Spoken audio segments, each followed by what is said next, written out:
Si vas aprendiendo sobre esto de MBTI o MBTI y estás empezando a leer tal vez artículos o tal vez viendo imágenes de Facebook o cuestiones así, probablemente la información con la que te encuentres te diga cosas como que si eres lógica introvertida dominante o TI, eres alguien que, vaya, eres muy lógico, pero sobre todo te gusta mucho indagar, investigar, entender las cosas, cómo funcionan desde su esencia, cómo es su mecanismo, no solo literalmente mecánico, sino su mecanismo ideológico o cualquier cosa. La cuestión es que todas estas cosas, todos estos artículos, páginas o lo que sea, parece que te apuntan a que si tienes una función dominante vas a ser bueno en algo. Y ahora quiero hacer un recordatorio de que claramente función dominante significa abundancia de esa función. Es la que más tienes. Y eso te va a llevar a tener una inferior, que es la que te cuesta. No voy a indagar ahorita mucho en las funciones conscientes versus las inconscientes. En eso ya haré una pequeña reflexión en otro video. Pero por ahora me voy a centrar en las conscientes. Tener una dominante significa que tienes una inferior, que es la que te cuesta, que es a la que de alguna forma quieres llegar. También haré otro video sobre eso, de el esfuerzo o la misión de llegar a tu función inferior. Pero enfocándonos en la dominante, en este video quiero hablar sobre cómo pareciera que por tener una dominante es en lo que eres bueno. Y esto es una tendencia. Claramente, si tienes abundancia de esa función, pues va a ser la que más uses, quieras o no. Va a ser la que simplemente está ahí sin que lo intentes, porque es parte de quién eres, es parte de cómo funciona tu psique, tu mente, puedes decir, tu personalidad. La personalidad, claro que es moldeable y hay aspectos que sí cambian, evolucionan y esto, pero hay cuestiones que sí están fijas. Entonces, por ejemplo, podría decir que alguien que es intuición extrovertida dominante va a ser muy bueno para imaginar cosas, va a ser muy bueno para tener nuevas ideas, y ese probablemente sea el caso muchas veces, pero en este video quiero hablar sobre algo que yo he notado y no veo que se diga mucho. Y esto es que tú puedes trabajar en ti mismo. ¡Wow! ¡Qué sorpresa! ¿Quién lo diría? Pero a lo que me refiero más en concreto es que yo he visto como algunas personas tienen su tercera función muy trabajada, muy desarrollada, la usan muy bien. He visto cuando mencionan a los loops o grips, que según tengo entendido es cuando te brincas funciones, si es que eso sea posible, porque no sé, no estoy seguro yo aún, no indago suficiente en esos dos conceptos como para estar seguro de si yo lo respaldaría. Pero esos conceptos significan que te brincas de más o menos de tu función dominante a la terciaria o a la inferior, brincándote las otras. Entonces es como si fuera un proceso deficiente en el que algo te está faltando hacer para tener un proceso sano. Y dicen, y he visto que muchas veces dicen, vas a usar la terciaria o la inferior, que son las que no tienes trabajadas y probablemente salga mal. Y ahí es donde no termino de sentirme convencido con esa explicación. Porque puedo ir a un ejemplo en concreto en que yo conozco a alguien que es ESFJ y una vez hicimos un ejercicio sobre improvisar historias. Estábamos en un círculo y cada quien tenía que ir contando una historia y luego alguien decía, pausa, la siguiente persona. Y esa siguiente persona tenía que continuar la historia exactamente donde se quedó.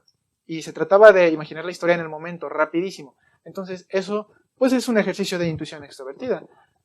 Puede haber otras funciones que también sirvan para eso, para imaginar o para que se te ocurran cosas, pero pues más o menos se podría decir que intuición extrovertida es como la ideal.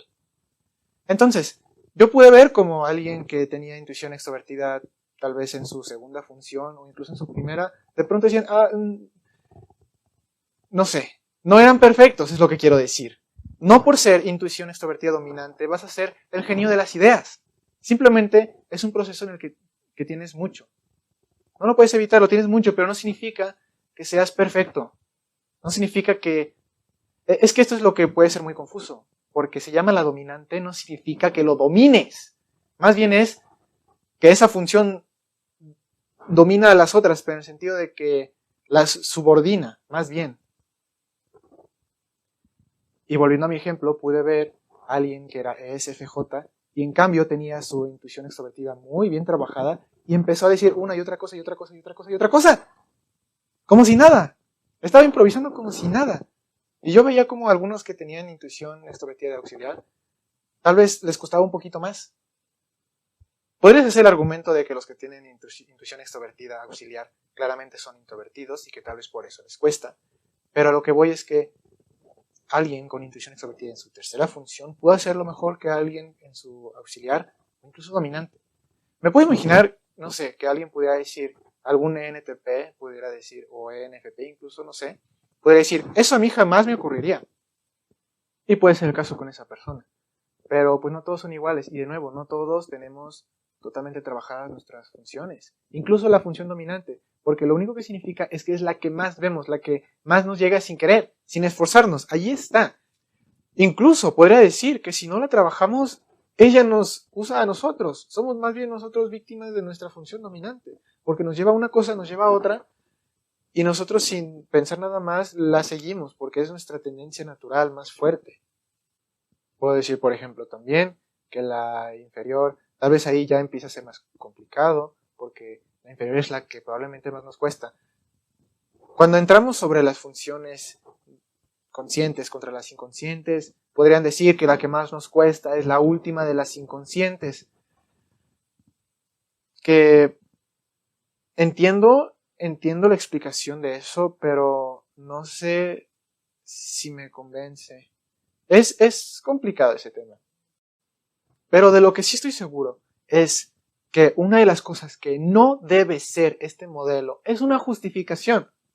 Con esto me refiero a que nos puede ayudar a decir, por eso esto me ha costado tanto, a entendernos, a comprendernos y a trabajar en eso.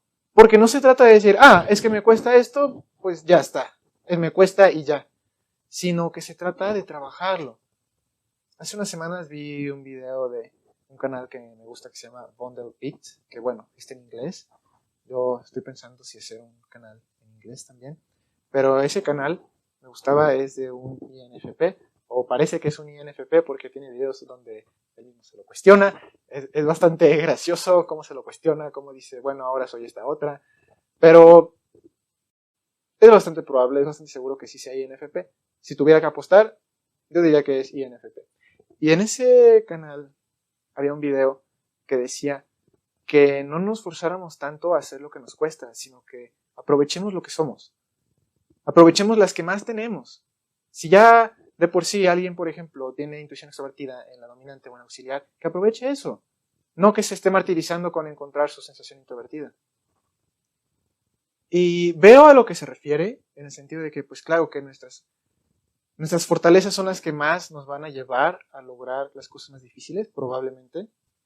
Sin embargo, en lo que yo difiero con eso es en que yo puedo decir, por ejemplo, que conozco a varios ENFPs que tienen su cuarto desarreglado, por decirlo suavemente.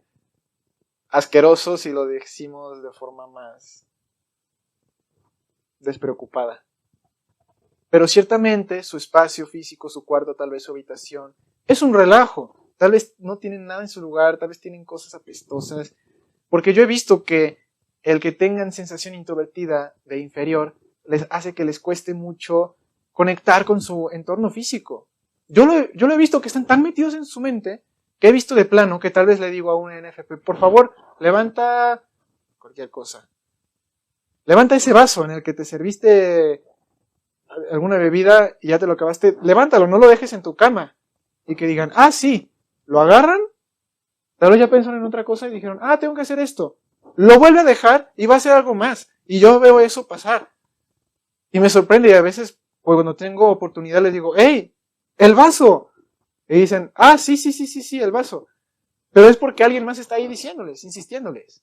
Cuando están por su cuenta, es muy probable que hagan un desastre. Porque están tan ocupados con su mundo mental, con su mundo imaginario, con nuevas ideas, que descuidan su entorno físico. Entonces, todo esto era para decir que no debemos justificarnos. Entonces, si un ENFP descubre que es ENFP y que lo que le cuesta es la sensación introvertida, el conectar con su espacio, el estar en armonía con ese espacio, cómo le hace sentir, cómo influye dentro de sí mismo el espacio que le rodea, pues entonces va a estar desconectado de este mundo. Entonces, por eso digo que esta herramienta en todo caso nos debería ayudar a trabajar en lo que nos cuesta. Si un ENFP ya descubrió que le cuesta sensación introvertida, debería tomarse un momento para decir, vaya, es cierto que tal vez a veces no le presto la suficiente atención o el suficiente cuidado a mi espacio físico. Tal vez mis cosas materiales se descomponen muy rápido o las pierdo o las estropeo por no prestarles atención o cuidado. Tal vez si me enfocara en las cosas físicas que me rodean, tal vez eso me puede servir de muchas formas. Tal vez entonces puedan tener más orden en su espacio físico y eso finalmente va a significar también armonía interna porque están conectando con SI. También se pueden dar cuenta tal vez de que las cosas les pueden durar más, porque yo he visto que NFP son mucho de que tienen algo, son mucho de novedad. Tienen algo y ya están pensando en la siguiente cosa. Tal vez a veces literalmente acaban de comprar algo y ya piensan, bueno, pero ¿y si luego me compro esto más? Y ni siquiera están viendo el que ya tienen. Entonces eso los lleva mucho a descuidar las cosas. Entonces si se enfocan en la que ya tienen, en la que ya está presente, no en la que están imaginando, en la que está su mente imaginando posibilidades, sino en la que ya está presente, entonces pueden conectar y les puede durar más y tal vez pueden ver, en realidad tiene bastante que ofrecer esto que tengo. Entonces, este breve video es para invitarte a que reflexiones en eso, en que si ya vas a medio camino, esto es para alguien que ya más o menos va descubriendo qué MBTI es, porque bueno, ese es todo otro proceso y puedo hacer, y haré muy probablemente otro video respecto de eso, pero si ya vas más o menos en tu camino de descubrir cuál eres, eso es a lo que te invito a hacer. Aprende sobre cuáles son las funciones conscientes que tienes, cuál es la que te cuesta. Trabaja en eso. Trabaja en todas, porque claro que es bueno trabajar la que te cuesta y claro que es bueno trabajar en la que más tienes, porque es la que más podrás explotar de alguna forma. Por poner otro ejemplo breve, yo conozco a un ENFJ que muchas veces cuando quería enseñar ponía ejemplos que no tenían sentido, que no tenían lógica, porque claro, su cuarta función es TI, lógica introvertida, esa es la que les costaba. A veces hacía comparaciones que no tenían sentido o tal vez se contradecía o podía ser simplemente inconsistente en su lógica.